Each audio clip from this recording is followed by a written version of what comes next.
Eder, Mech, Pallister.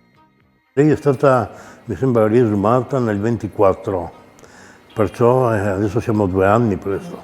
Da quando l'hanno portata hanno fatto tutte le analisi, quello che dovevano fare, e dopo è rimasta là.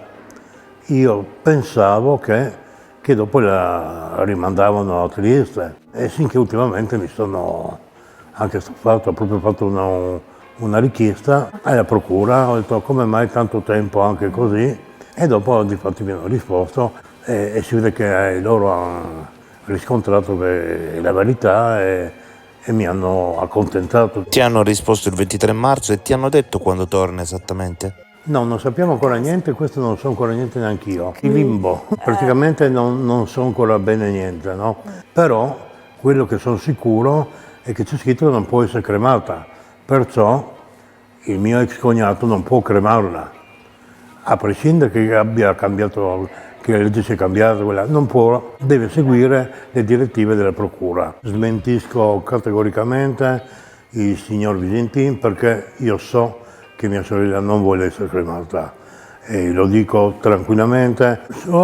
Tante volte abbiamo parlato quando andavamo a trovare mia mamma e sua mamma e mio papà in cimitero, e diceva io un giorno quando toccherà a me io voglio stare qua vicino alla mamma. Io mi sono già informato presso i servizi cimiteriali e mi hanno detto che dove è stata prelevata, da quel posto là non torna più. Non torna più perché quel posto non è predisposto alla conservazione del corpo come richiesto dalla procura e mi hanno già prospettato 2 nuovi loculi. Il settore 11 del cimitero di Trieste, dove stava prima Liliana, non era adatto a conservare un corpo per molto tempo. E quello dovrò vedere come è stato fatto, perché anche là, quella volta c'era l'ordinanza della procura che la salma deve essere conservata in maniera che un domani possa essere recuperata per eventuali esami, ulteriori esami. Perché là, appunto, in quel posto non era predisposto per, appunto, contenere una bara zincata. E il colmo è che nonostante gli inquirenti abbiano disposto che il corpo di Liliana vada ancora preservato, Sebastiano insiste per riportarla al campo 11.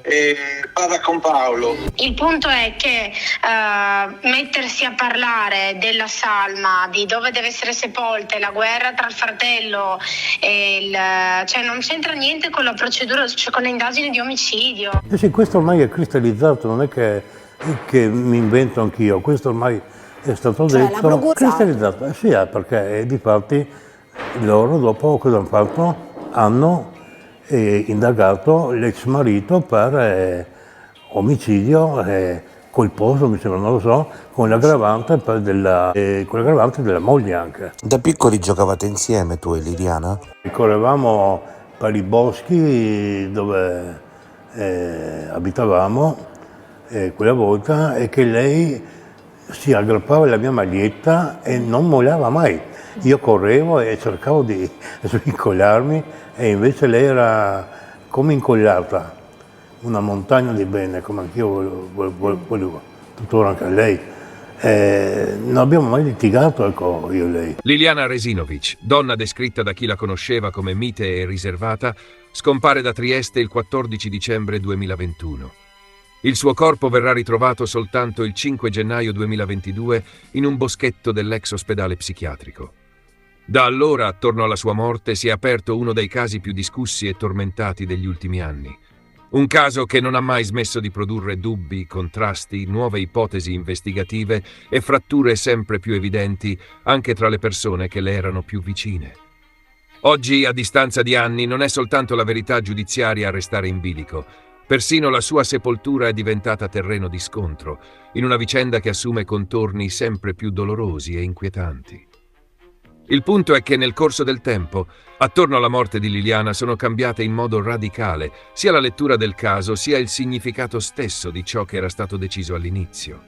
Quando il corpo venne ritrovato, la scena apparve da subito anomala. Sacchetti di plastica intorno alla testa, altri sacchi neri a coprire il resto del corpo, un contesto che però non impedì in una prima fase di far prevalere la tesi del suicidio. Successivamente, però, quella ricostruzione ha iniziato a vacillare sempre di più. I resti di Liliana sono stati riesumati nel febbraio 2024 e trasferiti all'Istituto di Medicina Legale di Milano, dove la professoressa Cristina Cattaneo ha eseguito una seconda autopsia. Secondo questa consulenza, Liliana non sarebbe morta nei giorni immediatamente precedenti al ritrovamento, ma proprio il giorno della scomparsa, cioè il 14 dicembre 2021. E la sua morte sarebbe compatibile con un'aggressione, dunque con un omicidio e non con un gesto volontario. Questo cambio di scenario ha avuto conseguenze enormi.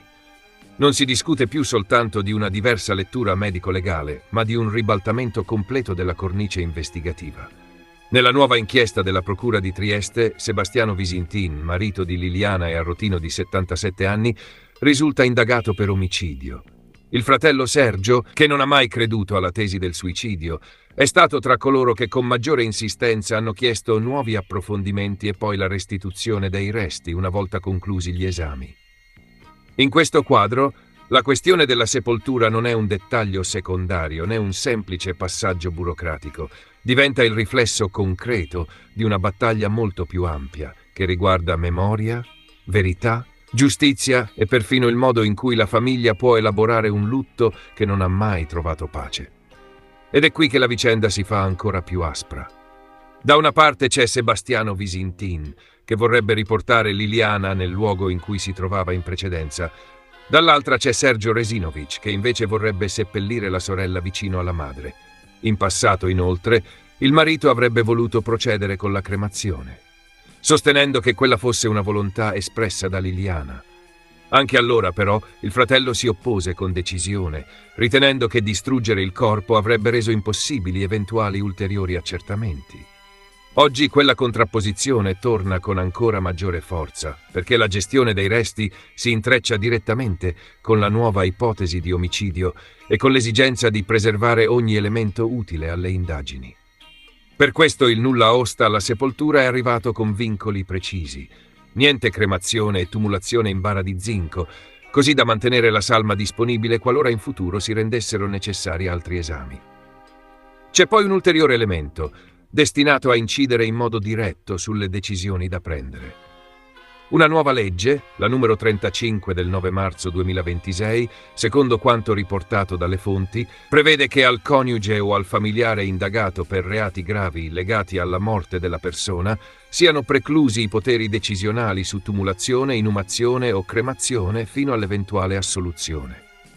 L'entrata in vigore è indicata nei primi giorni di aprile e questo cambia radicalmente gli equilibri, perché restringe di fatto il margine di azione di Visintin e rafforza la posizione di Sergio nella gestione della nuova sepoltura. È uno snodo che rende ancora più evidente quanto il caso di Liliana non sia fermo, non sia chiuso e non sia confinato al passato, ma continui a produrre effetti concreti nel presente, perfino sulla destinazione finale dei suoi resti. A rendere tutto ancora più amaro c'è anche il peso simbolico delle date. Sulla lapide precedente al cimitero di Sant'Anna figurava come data di morte il 5 gennaio 2022, cioè il giorno del ritrovamento del corpo. Ma la seconda consulenza medico-legale colloca la morte il 14 dicembre 2021, il giorno della scomparsa. Significa che persino l'epigrafe, persino il luogo della memoria, persino il modo stesso di raccontare la fine di Liliana devono essere rivisti alla luce delle nuove conclusioni. Sergio ha spiegato che sulla nuova lapide dovrà comparire proprio quella data, perché è quella che allo stato emerge dalla consulenza di Cristina Cattaneo. In altre parole, non si tratta solo di spostare una salma da un luogo a un altro, si tratta di riscrivere materialmente l'ultimo tratto della sua storia, correggendo ciò che per anni era stato dato per acquisito. Il dato più impressionante alla fine è forse proprio questo. Nel caso Liliana Resinovic nulla riesce davvero a trovare una sistemazione definitiva. Non l'inquadramento giudiziario, passato dalla pista del suicidio all'ipotesi di omicidio. Non il tempo della morte, oggi anticipato fino al giorno stesso della scomparsa. Non la lettura del corpo, che da prova di un gesto estremo diventa invece possibile elemento di una violenza subita. E non persino la sepoltura, trasformata in una nuova arena di conflitto tra chi rivendica diritti, volontà, affetti e verità. È una vicenda in cui anche il cimitero smette di essere solo un luogo di raccoglimento e diventa il prolungamento di una battaglia ancora apertissima, dove la domanda di giustizia continua a intrecciarsi con il dolore e con il sospetto che, su questa storia, per troppo tempo siano rimaste in piedi certezze che oggi appaiono molto meno solide di quanto si fosse raccontato all'inizio. Ehi, non dimenticare di iscriverti a questo canale.